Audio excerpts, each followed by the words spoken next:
La Constitución y los tratados internacionales en materia de derechos humanos establecen principios de acuerdo con los cuales todas las personas somos iguales, nacemos iguales y debemos de permanecer iguales en nuestras libertades y en nuestros derechos.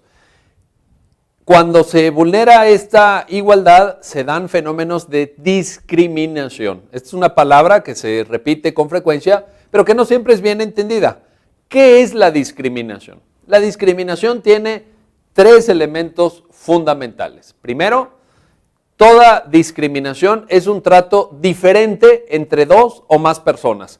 Siempre se requiere, para que se dé un acto discriminatorio, que se trate de manera distinta a dos o más personas. Este es el primer elemento. En segundo lugar, este trato diferente debe de estar injustificado o ser arbitrario.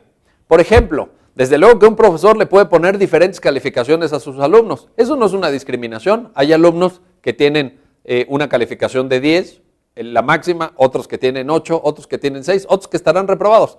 Y esto no supone una discriminación, siempre y cuando esté justificado el trato diferente que el profesor le da a sus alumnos, o el trato diferente que la ley fiscal nos da a los contribuyentes cuando señala que quienes ganan más van a pagar más impuestos.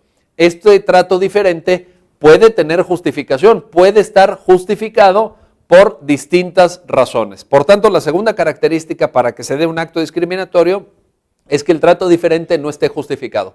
Y la tercera característica es que el trato diferente se base en algún rasgo de aquellos que la propia Constitución o los tratados internacionales establecen como rasgos prohibidos para dar un trato diferente.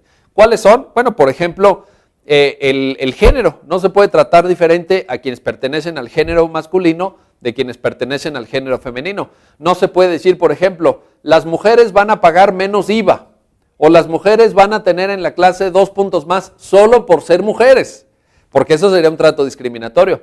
No se puede discriminar por religión. No se puede decir, por ejemplo, quienes tengan tal religión van a pagar más impuestos o quienes tengan tal religión no pueden vivir en determinado lugar del territorio nacional. No se puede tomar tampoco como criterio para diferenciar entre las personas a la condición social, por ejemplo, la pobreza, la mayor o menor pobreza, que digan, las personas que ganen menos de 5 salarios mínimos no tienen libertad de tránsito. Las personas que ganen menos de 3 salarios mínimos se les puede torturar.